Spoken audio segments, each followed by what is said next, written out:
एक लड़की जिसकी नई नई शादी हुई थी, फिर करीब 4 दिन के बाद उसकी भाई और बहन उसे घर ले जाने के लिए आते हैं।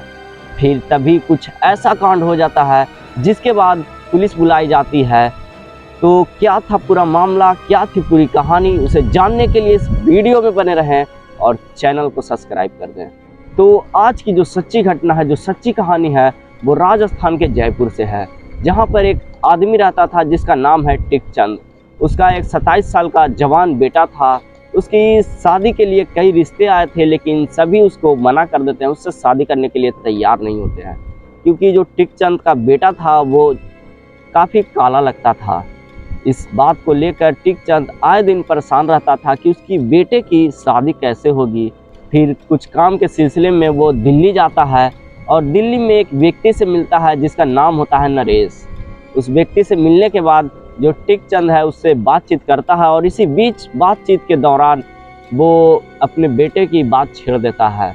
वो उससे बोलता है कि मैं भी काफ़ी ज़्यादा परेशान हूँ, मेरे बेटे की शादी नहीं हो पा रही है, वो दिखने में सांवला है, काला है।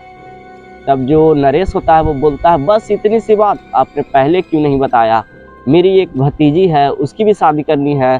उसका फ़ोटो दिखाया जाता है, दोनों एक दूसरे का फ़ोटो दिखाते हैं। बाप अपने बेटे का फ़ोटो दिखाता है और जो नरेश होता है वो अपनी बेटी का फ़ोटो दिखाता है, भतीजी का फ़ोटो दिखाता है। फिर दोनों को रिश्ता काफ़ी अच्छा लगता है, फ़ोटो देखते हैं तो काफ़ी अच्छा लगता है, दोनों बातचीत करते हैं और फिर रिश्ते के लिए हाँ बोल देते हैं।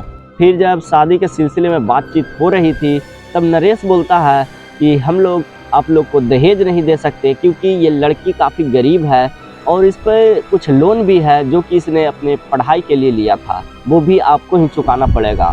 इस बात पर जो टिकचंद है वो मान जाता है, राज़ी हो जाता है।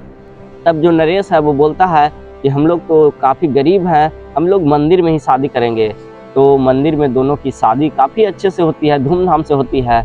उसके बाद जो लड़की थी स्वाति, जिसकी उम्र 21 वर्ष थी, वो वहाँ से विदा होती है और राजस्थान जाती है। राजस्थान में जाने के बाद वो अपने रूम में जाती है और रात को अपने पति का इंतज़ार कर रही थी कि उसी दौरान जो टिकचंद का बेटा है वो रूम में आता है और उससे प्यार करने लगता है। तब वो लड़की मना कर देती है, उसको रोक देती है। फिर जब अगले सुबह वो इस बात को अपने फैमिली वालों को बताता है तो वो लोग बोलते हैं कि अभी ये लड़की नई नई आई हुई है, नए नए जगह है, इसलिए ऐसा कर रही है, कुछ दिनों के बाद ये अपने घुल मिल जाएगी तो सब कुछ ठीक हो जाएगा। और ऐसे ही करके 3-4 दिन बीत जाते हैं। फिर चौथे दिन जो उस लड़की के भाई और बहन थे वो आते हैं। वो लोग बोलते हैं कि हम अपनी बहन को घर ले जाने के लिए आए हैं। फिर काफ़ी अच्छे से खातिरदारी उनकी की जाती है। खाना वाना खाने के बाद सभी अपने कमरे में सोने चले जाते हैं। फिर इसी दौरान जो स्वाति है वो अपने भाई और बहन राहुल और पूजा के साथ मिलकर उस घर की लूटपाट करती है।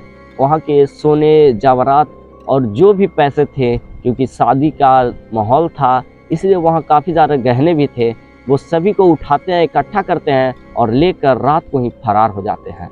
फिर जब अगले दिन सुबह होती है तो जो टिकचंद है वो देखता है तो स्वाति घर में नहीं है और ना ही उसके भाई बहन।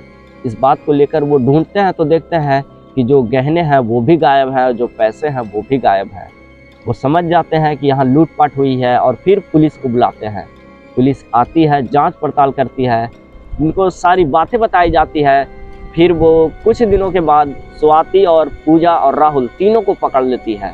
पकड़ने के बाद उनसे पूछताछ करती है तो वो लोग बताते हैं कि हम लोग ऐसे ही काम करते हैं, हम लोग लोगों को इस तरह से ही ठगते हैं। उनको पूछताछ करने के बाद पुलिस उनको जो चचा बना था नरेश, उसको भी पकड़ती है और सभी को पकड़कर जेल में डाल देती है।